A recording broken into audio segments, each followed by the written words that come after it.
Dan here. Whoa. What's the DD Speed Shop? So today, what do we got going on here? Someone needs to clean the back of this truck out. It's almost like it's just been put to work and zero effort. So I've been looking around for a motor for that 55 Chevrolet we got. Did you leave that tripod outside in the snow? We can't afford that. So I'm conflicted. Been looking around, and I was originally thinking LS motor and all that, which is fine, but it kind of gets a little expensive. I was like, well, we should probably put it overdrive and, you know, make this thing a driver. But I'm like, that's a pain. Well, this is heavy. So then I came to the realization by scrolling through Marketplace, there's a guy selling, just put this here, rebuilt 305 and a known good turbo 350 for a few $100s. So we're gonna go that route. Where'd the pin go for this winch? It's right there. It's right here.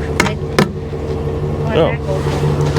So anyway, it's about a half hour away, and we're gonna go get this thing. He's got a Bobcat, so we can put it in the truck easy, and we're gonna kind of gamble on it, see what happens. How are we gonna get it out? I bought an engine crane, so we got to set that up. So I don't know what these screens are for, but I think they're garbage. That motor will fit fine in there. So we're gonna head to Balzac, Alberta, which we were actually looking at homes there, but we determined we couldn't live in Balzac. Imagine if I had to give you these nuts and bolts. So that's the plan today. We're gonna rip out there, and in the short term, interim, we have a lot of small block Chevy stuff in the garage or the shed. I have intake, I have fender roll headers, which of course I know I love. I think I have intake, distributor, we have brackets, we have alternator, we have starters, we have everything to make that motor just work, other than a known good carburetor, which I think I'm just gonna order a few carburetors. We got a lot of irons in the fire. I was talking to Motor John there last night. He's like, you got a lot of irons in the fire, you probably need a lot of carburetors. So I was like, So I'm gonna reach out and see if I can get some bulk pricing through a speed shop there, and then we can kind of go from there. So we're I don't know how Danny's gonna put this out. We're in the midst of doing trunk repair. We're getting the motor, then we're gonna finish the trunk repair. But motor transmission will slide in that thing. It has a cross member, it has everything needed. All we gotta do is cut a drive shaft, shifter, a few little odds and ends like that, and we should be able to have that thing kind of running and driving, assuming the motor is known good. But here's the best part. So we're gonna film this video. You took my money. I didn't even grab the money. Did you grab the money? No. Well, we're gonna need that. So here's the best part. We're gonna go get this motor. We're gonna film getting it. We're gonna film unloading it. We're gonna film, maybe we'll see if we can turn it over or whatever. And then if it all goes sideways, we'll film dealing with that too. So in a roundabout way, the motor's free no matter what, because you poor suckers are gonna watch me suffer. So now you get to decide, it's like a choose your own adventure. Do you hope the motor's good for Dan, or is it a nightmare for Dan? And I'm trying to give this cabinet away for free, and so far, it's just getting waterlogged. Okay, let's grab a pry bar, some cash. I think this thing has fuel in it. I got a bag of candy in there, so we're good to go. All right, we made it back home. I don't know. We'll see what happens here. We didn't spend much money. And ultimately, things kind of changed a little bit. So I know I've been saying kind of LS. It was actually a guy who has a LS motor I want to go look at. This thing was an absolute gamble. It was super cheap. It was $300 for all of this. Now, it's a 305, which is it's a nothing. I mean, it's a 305. 305 two-barrel, nothing special whatsoever. And turbo 350. So we bought it off a guy who was in like a storage unity type deal, and I believe it was called a murder palace. Is that what it is? It looked questionable. So anyway, the old timer, here's the story, and we can do a little further diagnoses. The old timer built this thing, rebuilt it. He was actually putting in a 64 Chevy, a 64 Nova, he said, 4-door. So it's a 305 generic, whatever. It's been completely rebuilt, and as it turns out, not started yet. This motor is a turbo 350 out of a 79 Nova, so I think that's the good year. I didn't even look at it too closely. It was kind of part of the deal. So it's, yeah. You mean the transmission is a turbo 350? Yes. So it's before any electronic stuff, so it's just a regular turbo 350 deal. This motor is complete. Intake, carburetor, starter, all that. I had a bar in there, I just rolled it over, and it spins freely.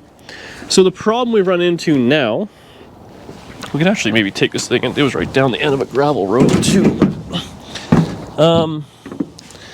We could pull a valve cover or something like that, but it is what it is. So it's all complete, everything you need by the looks of it. Here's the situation we've created.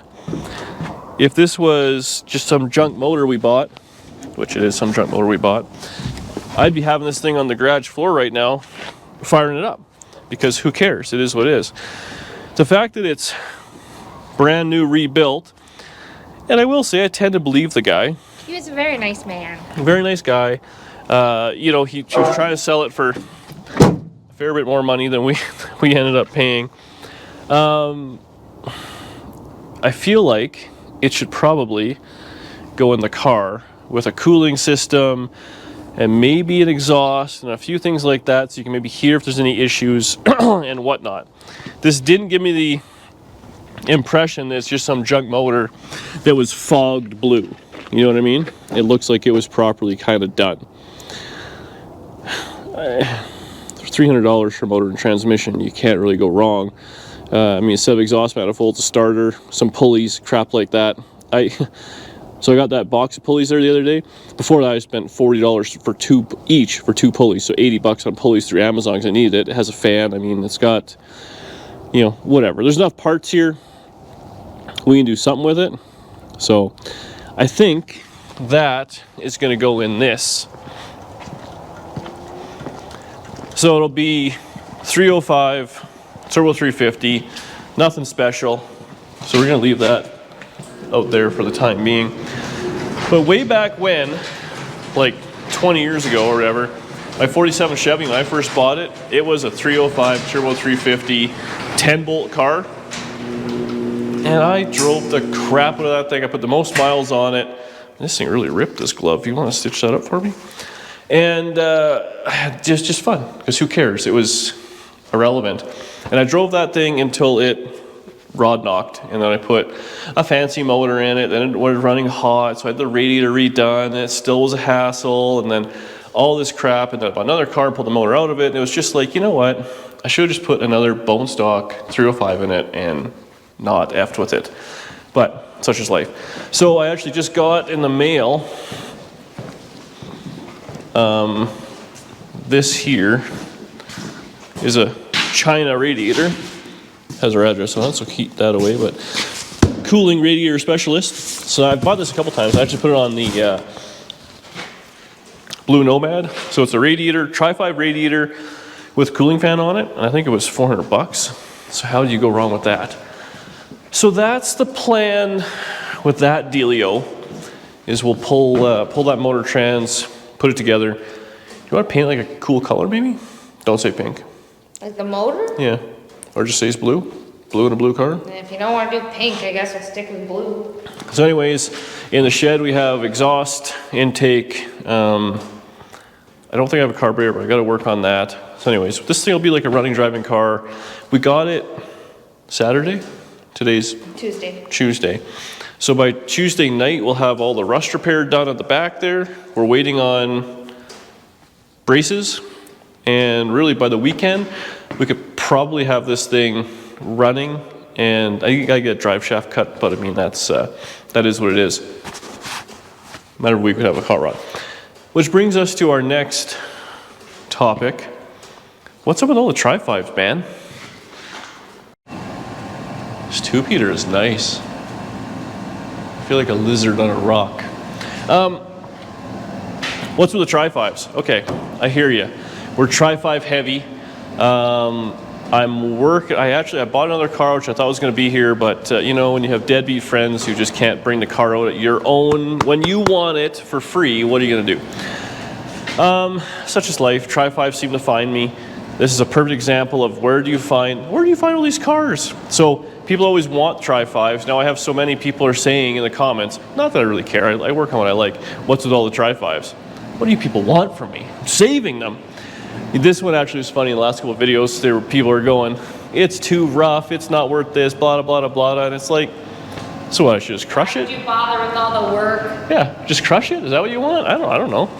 I feel like it's like people that work at a car shelter or a cat shelter, a dog shelter. Like, it's a lot of work for ultimately mostly asshole animals who are mean and all that stuff, but you know, it's the right thing to do, and that's how I feel about this.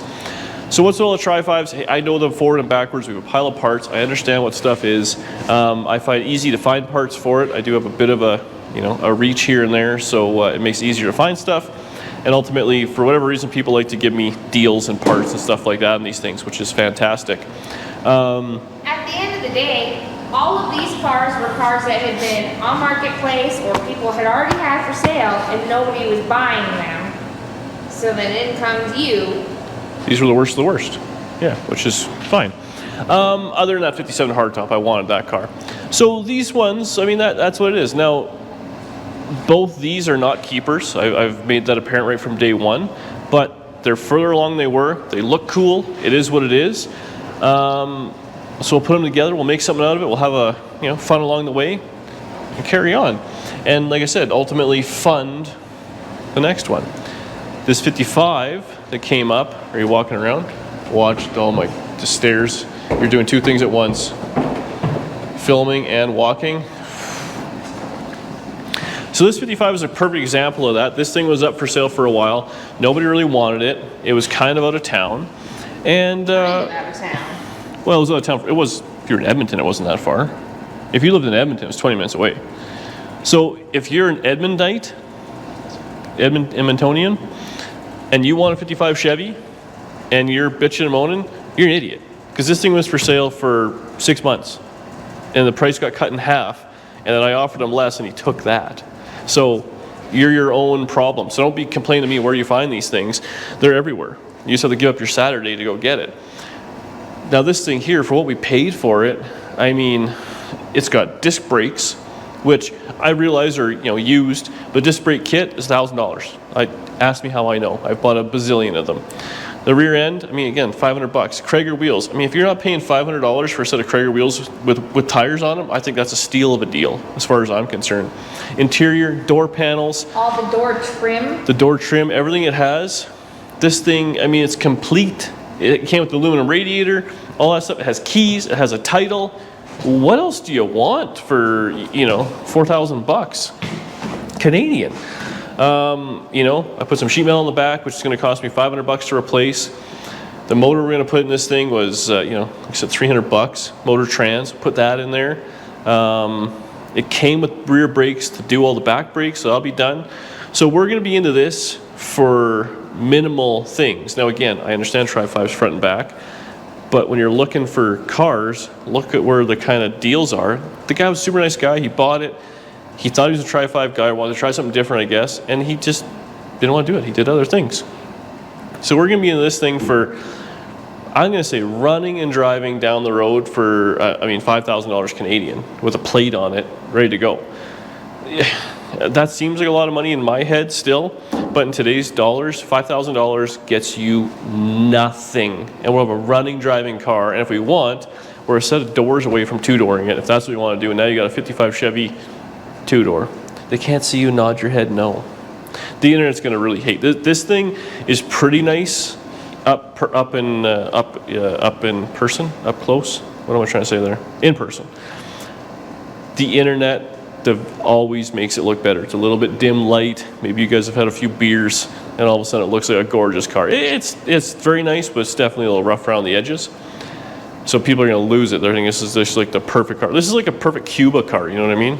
Just this is what you'd take it for a taxi. So there's that. Yeah, what else are we gonna, there's something else you want me to talk about. I forget what it was. Too many Tri-5s. Who cares? I'm buying what the hell I want. And people or something like that. So much like this guy wasn't a Tri-5 guy, I've been trying to buy a lot of different cars in the past year. We did Camaros, we did that Chevy 2 gasser, we did truck, we did, what else did we do? My Nova, we did that. I feel like there's other things we bought. I don't quite even remember. Station wagons. Wasn't a station wagon guy, but I am a Nomad guy. You just gotta get out there and see what you want and buy it. The guy that had this, he was building that Acadian, which is gonna be a really nice pro touring kind of car. That's what he wanted. I just like Tri-5 Chevys, so that's what we're gonna kind of drive. And honestly, I appreciate that guy because he bought the thing. He sat on it for a bit. He slightly took it apart. He took the bumpers off of it and the motor trans out, but pretty minimal. He didn't take the thing completely apart because that's a hassle. And I mean, again, you don't take it apart unless you're really sure what you're going to do with it. And that's nice. He didn't just let it sit. The guy, I mean, super nice guy. Clearly didn't need the money. I mean, he had a gorgeous house, a nice piece of property. He had the room. There was no reason really to sell it other than he wasn't going to get to it. You know what I mean? Which is great because a guy like me can then get in there and enjoy this thing. And I'm going to put miles on this thing. I'm so excited about this car. The four-door junker. I don't even know how my brain works. Again, back to the Tri-5. I don't understand it. I mean, in all reality, this is a real two-door 55 kind of race car deal. Like, this is fun. Yeah, here I am stoked on a four-door generic rattle-canned bone stock 305. Like, this just reminds me of being 16, I think is what it is. But the guy kept it and passed it on type thing. I even had it for sale, for crying out loud. It was still sold to me for a deal, which is, I really appreciate that. There's all those guys out there, and I was turning into one of them who just had a bunch of stuff, didn't really want to sell it and whatever. And I'm coming around on that now where I actually do want to sell things. Suspected spam. I've learned that lesson. I mean, we're not restoring cars by any means, but we're gonna not be the people that bogart everything. Just kind of get it, carry on, and send it down the road. So if we're not gonna put a pile of miles on it, it ain't for me. And these ones here, I'm not gonna put a bunch of miles on. That's just kind of the way it's gonna go. What else did you tell me? There's something else we were just talking about. What was it? Just tell me. We don't have to, there's no clip needed. 3 last things.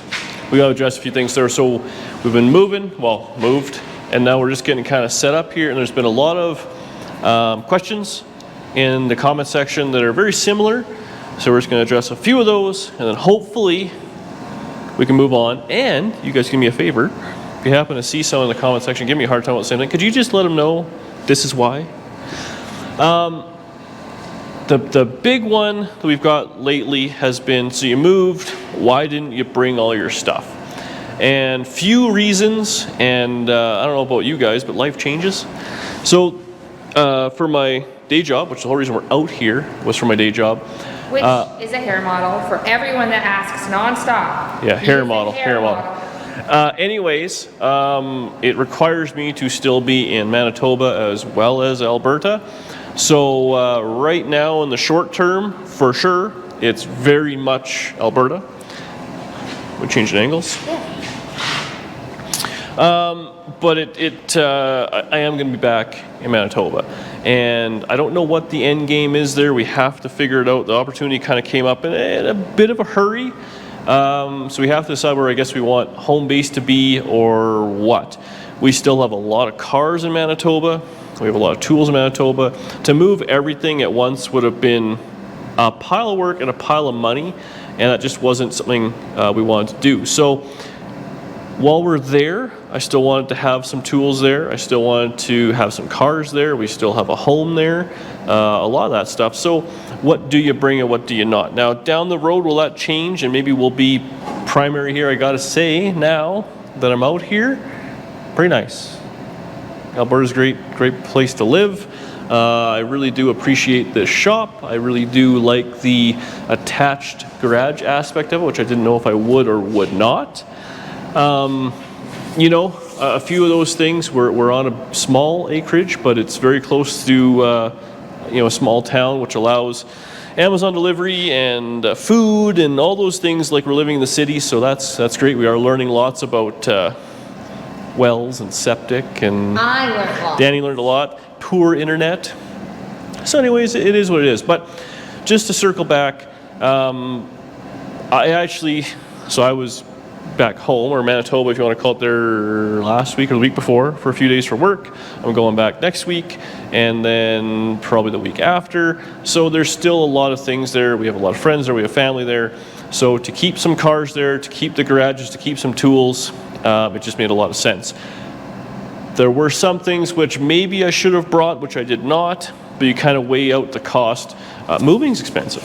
It's very expensive. I'm sure a lot of you guys know that. Even just renting a U-Haul and filling your stuff in, it was like $1,000 plus fuel, and there's not a whole lot cheaper ways to do that.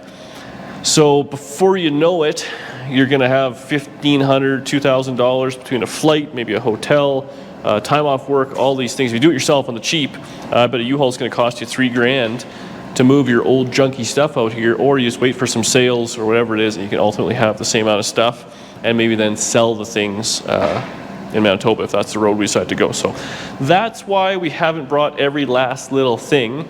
We'll buy stuff as it goes. The other thing, if you haven't noticed, we do a fair bit of work around here. I know we're not doing as much crazy stuff here, but we've done it basically out of this tool cart, that wall of tools, and these two little travel toolboxes I had in the cars when we were doing road trips. We're essentially doing a fair bit of work. So just keep that in mind. You don't need every last little tool. I'm sure we'll jam this full of tools at some point, or possibly build a shop or whatever it is down the road. That kind of is what it is. But that's the deal there. Does that kind of explain, I think, enough of why we left what we left? Also, it's none of your damn business. But anyways, that's what we did it. So there's some things I wish I had for sure. Working on things, I'm like, I have this in the basement in Manitoba. Such is life, we'll carry on with it. Taillights is a good one. I had taillights and headlights for 55 Chevy. Trim rings and all those things, and I'm like, I don't need that. Oh yeah, I bought a 55 Chevy, it has none of that. Such is life. We'll figure it out. I am going back and forth, but it's by plane, so we'll see how carry-on goes. But we do have to road trip it at some point. The next thing people were asking is kind of a twofer. Panels. Why aren't we putting panels on things? So this is another thing I'm learning, and it's one of those things I didn't know how good I maybe had it. But in Manitoba, Walker Auto is where I got a lot of my panels for stuff. And Reg there's been doing it a long time. Since I was 16, I was buying Cal induction hoods off of them. And it was a store where you could go in and he would sell muscle car replacement panels. And in little old Winnipeg, and you just kind of be, oh, that's just how it is. Well, I haven't found that out here in Alberta yet. So if you know someone, for the love of God, send me a text, an email, leave a comment, whatever it is, until I respond. Because I don't know where I'm getting stuff from. And I tell you, so I just went on, I don't want to, he gives me good pricing on floor pans, so I don't want to tell you exactly what it is because you might not get it. But a brace like this, so I just bought 2 of them from Classic Industries, and I believe they were $45 American each, so that's 60 or some dollars, $65 Canadian, plus taxes, plus $100 in shipping and duty and all that sort of stuff, so it's almost $200 for 2 of the braces that have to go under this thing. That's expensive. So people are asking, why don't I put panels into things? Well, this isn't US of A, where free shipping exists and the dollar is the dollar. The dollar is half. By the time I get a panel shipped to my door, I've said it before, but I'll say it again, something for you guys, let's say it's a $1,000 quarter panel or a $500 quarter panel, it costs me $1,000 Canadian, and I get paid in Canadian dollars, so that's a real number. When I put quarter panels on my 55 Nomad, they were $1,000 each, and that was a deal at the time. Now I think they're $1,200 or $1,300 American, so I bet it would be close to $2,000 a side for a set of Tri-5 quarter panels. I paid $2,000 for the whole car. The car's not worth that. In my mind, if this is a forever car, so be it. Or like this, if it was a forever car, so be it. But we're trying to do things kind of on the low buck here. Also, I enjoy doing it this way. It's a lot of fun. Ultimately, it's probably a little bit more interesting. It brings out a few of the commenters, which, oh, that guy's just ripping his semi right through his field there. That's awesome. Man, we gotta go meet that guy too. He's giving her. Neighbors. You know, Bad Chad had a video, actually Jolene did a video there not too long ago, and it made a really good point, and I think it's something that, you know, you do these things and it's fun and this and that, but the most fun for me also happens to be what gets the most amount of views on the internet, and is it being a side hustle. And Danny's full-time job now, I might add. You gotta kind of do... Thanks, Internet. You gotta kind of do what, you know, pays. And what pays is bringing home new junk cars, pressure washing them, barbarian bodywork on the cheap. Hey, let's see your Conan. Whatever it may be, making stuff work, making panels, tacking it together, just working with garbage is what's the most relatable. It also happens to be what I enjoy the most. So if I had $100,000 in the bank, I would still be doing this. Sorry, that was just really funny. It might happen one of these days. One of these days. But this is what I would enjoy to do anyways. You know, I've always said if I won the lottery tomorrow, I mean, maybe I have a couple of cars, but I wouldn't want nice cars. I'd like this. This is what I enjoy. This is what I flock to. I would rather drive a beater that's well maintained and you can just take it anywhere, you know, whatever it may be. The idea of driving a 55 Chevy 4-door through the mountains in the middle of January, that is what I want to do. And in turn, so does Danielle. She doesn't even know that yet. Yeah. But how is that not fun? That's what you want to do, right? That's what I want to do. Turn it into a limousine. Go to Mexico.